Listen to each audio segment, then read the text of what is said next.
Love marriage वाली धोखेबाज पत्नी की कहानी। पुराने जमाने की ये कहानी है। एक प्रदेश में एक व्यापारी ने प्रेम विवाह यानी कि लव मैरिज किया। हालांकि तब प्रेम विवाह करना कोई छोटी या आम बात नहीं थी, लेकिन फिर भी व्यापारी और उसकी प्रेमिका, जो अब उसकी धर्मपत्नी बन चुकी थी, उनका सच्चा प्रेम देखकर लोगों ने उन्हें स्वीकार कर लिया और लोग उनके प्यार की मिसाल देने लगे थे। वे दोनों भी अपने प्यार से भरी नए संसार में काफ़ी खुश थे। लोग ये देखकर हैरान रह जाते कि उन दोनों में कभी किसी वस्तु या विषय को लेकर झगड़े नहीं होते थे। व्यापारी और उसकी पत्नी ने अपनी प्यार की रोशनी सदा रोशन रहे, इसीलिए एक नियम बनाया था। उन दिनों लोग रात को छतों पर मशाल जलाया करते थे ताकि घर आंगन में उजाला रहे और सोने के समय उन्हें बुझा देते। प्रेमी जोड़े ने तय किया था कि वे जब तक साथ रहेंगे तब तक उनके घर की मशाल जलती रहेगी। अब रात होते ही पूरे प्रदेश में अंधेरा हो जाता, लेकिन एकमात्र इस व्यापारी का घर रोशनी से जगमगाता। इस प्रदेश का राजा एक बड़े से महल में रहता था। हर रात को सोने से पहले वो अपनी रानी के साथ महल के छत पर जाकर आसमान के नज़ारे देखता था। एक बार जब राजा अपनी रानी के साथ छत पर चांद सितारे देख रहा था, तब दोनों की नज़र व्यापारी के जगमगाते घर पर पड़ी। राजा और रानी दोनों ही उसके बारे में चर्चा करने लगे। राजा ने कहा, इस प्रेमी जोड़े में पति समझदार है, इसीलिए उनका साथ अच्छे से चल रहा है। रानी राजा से सहमत नहीं थी। रानी का कहना था, जरूर पत्नी ही ज़्यादा समझदार होगी और वह पति के और उसके घर वालों की गलतियों को नज़रअंदाज कर देती होगी। इसके बिना उनके परिवार का इतना अच्छे से चलना संभव नहीं है। राजा रानी की चर्चा बहस में और फिर बाद में झगड़े में बदल गई। अंत में राजा ने कहा कि हम क्यों झगड़ा करें, एक काम करते हैं, उनकी परीक्षा लेते हैं और देखते हैं कौन ज़्यादा समझदार है। रानी को भी यह सुझाव पसंद आया। राजा ने उनकी परीक्षा लेने के लिए एक योजना रानी को बताई। अगले दिन योजना के मुताबिक रानी ने व्यापारी के घर एक स्त्री को भेजा। वह स्त्री व्यापारी के पास गई और उससे बोली, मैं तुम्हारे लिए रानी का एक संदेश लेकर आई हूँ। वह स्त्री संकोच करते हुए व्यापारी से बोली कि रानी को तुम बहुत पसंद आ गए हो। अगर तुम अपनी पत्नी को छोड़ दो या उसकी हत्या कर दो तो रानी तुमसे शादी करने के लिए तैयार है। महिला की बात सुनकर व्यापारी को गुस्सा आ गया, लेकिन उसने अपने गुस्से पर काबू रखते हुए उस महिला से कहा कि ऐसी 1000 रानियां भी आ जाएगी, तब भी मैं अपनी पत्नी को धोखा नहीं देने वाला। तुम मेरी तरफ से रानी से माफ़ी मांग लेना और कहना ऐसा प्रस्ताव दोबारा ना भेजे। उस स्त्री ने व्यापारी ने जो कहा था वह बात राजा और रानी को जाकर बता दी।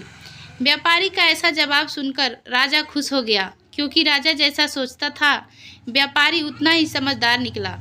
अब व्यापारी की पत्नी के परीक्षा की बारी थी। राजा ने एक आदमी को उसके पास भेजा। आदमी ने व्यापारी की पत्नी से कहा, राजा को तुम पसंद आ गई हो। राजा ने कहा है, अगर तुम अपने पति को मार देती हो तो तुम्हें उनकी रानी बना लेंगे। आदमी की बातें सुनकर पहले तो व्यापारी की पत्नी कुछ भी नहीं बोली। जब आदमी वहाँ से जाने लगा तब पीछे से व्यापारी की पत्नी ने कहा कि आज रात को जब मशाल बुझ जाएगी तो समझ लेना कि मैंने अपने पति की हत्या कर दी है।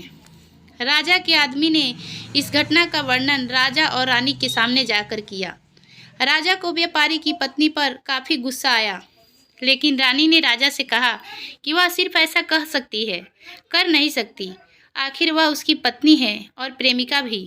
राजा ने तय किया कि व्यापारी को खतरे में नहीं डालना चाहिए, इसलिए राजा ने अपने कुछ सिपाहियों को आदेश देकर उसके घर के पास खड़ा रहने के लिए कहा। राजा ने उनको समझाया कि जैसे ही व्यापारी के घर की मशाल बुझे तो तुरंत उसके घर में घुस जाना और व्यापारी को बचा लेना। रात होते ही राजा और रानी अपने महल के छत पर आकर व्यापारी के घर की तरफ देखने लगे। आधी रात हो गई लेकिन कुछ भी नहीं हुआ। रानी राजा से कहने लगी, देखा, मैं कहती थी ना कि वो सिर्फ कह सकती है, ऐसा कर नहीं सकती। रानी ने यह शब्द कहे ही थे कि राजा ने देखा कि व्यापारी के घर की मशाल बुझ चुकी थी। राजा को व्यापारी की चिंता होने लगी।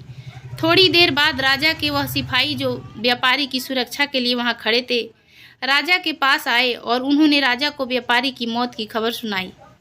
राजा ने कहा, तुम्हारे होते हुए व्यापारी कैसे मर सकता है? सिपाहियों ने कहा, उसकी पत्नी ने दिन में ही जहर दे दिया था और रात को पति के मरने के बाद उसने घर की मशाल बुझाई, इसीलिए हम कुछ भी नहीं कर पाए। राजा को इस घटना से न सिर्फ व्यापारी की पत्नी से बल्कि औरत जात से ही नफरत हो गई। व्यापारी की पत्नी के बेवफाई के विचार उसे पूरी रात आते रहे। राजा उस रात एक भी मिनट सो नहीं पाया। राजा को इस बात का काफ़ी पश्चाताप हुआ कि उसकी वजह से व्यापारी को अपनी जान गंवानी पड़ी।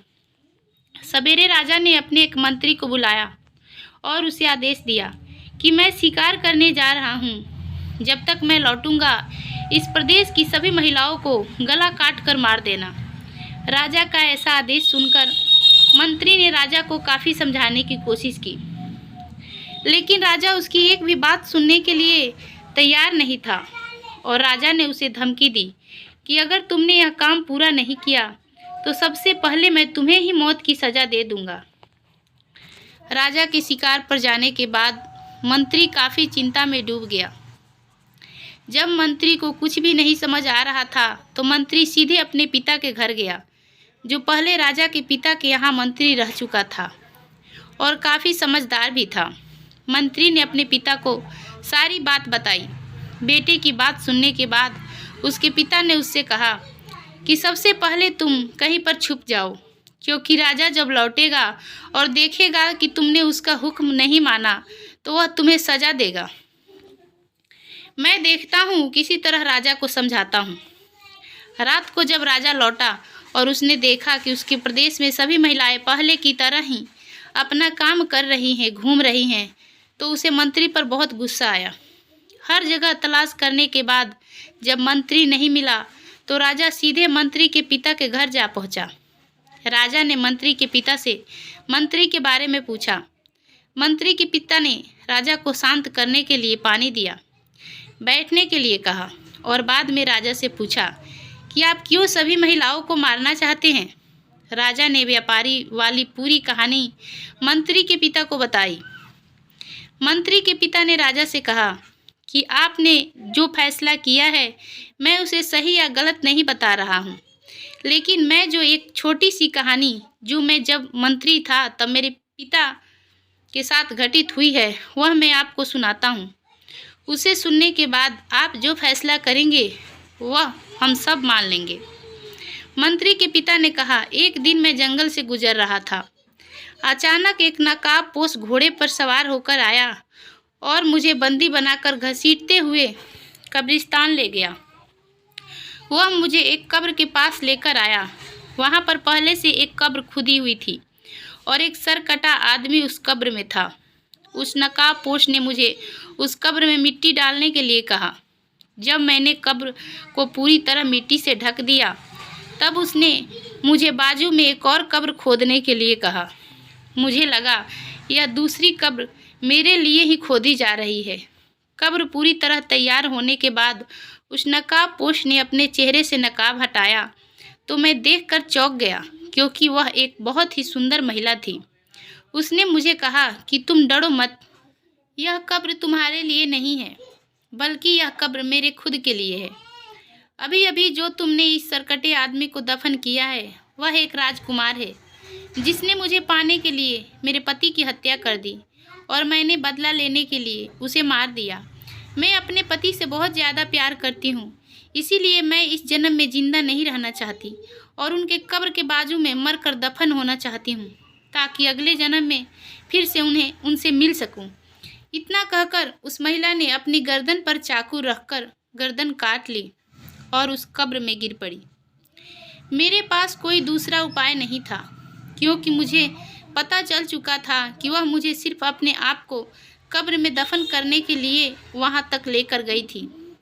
तो मैंने उसे दफन किया और अपने घर वापस लौट आया। महाराज, आपने जिस घटना को देखा है उसमें एक महिला ने धोखेबाजी की है, लेकिन मैंने जो कहानी सुनाई है, मैंने जिस घटना को अनुभव किया है, उसमें एक महिला ने अपने पति के प्यार में अपनी जान दे दी। अब आप ही बताइए महाराज, अगर एक महिला बेवफा निकली तो क्या सभी महिलाएं बेवफा होगी? एक महिला के लिए किए की सज़ा सभी महिलाओं को देना क्या उचित होगा? राजा को बूढ़े मंत्री की बात अच्छी तरह समझ में आ चुकी थी और उसने सभी महिलाओं को मारने का ख्याल अपने मन से निकाल दिया। दोस्तों, यह कहानी हमें समझाती है कि दुनिया में भिन्न भिन्न तरह के लोग हैं, भिन्न भिन्न तरह के उनके विचार हैं और उतने ही अलग तरह के सबके व्यवहार हैं। हम एक आदमी का व्यवहार देखकर बाकी सब के लिए कोई फैसला नहीं कर सकते। आज के दौर में यह बात बहुत अच्छी तरह से सबको समझनी चाहिए, क्योंकि आजकल ऐसा होता है कि जब कोई प्यार में धोखा खाता है तो वह सभी औरतों को या फिर सभी पुरुषों को नफरत की दृष्टि से देखने लगता है, सभी को एक ही तराजू में तौलने लगते हैं। आपके इस कहानी के बारे में क्या विचार हैं, ज़रूर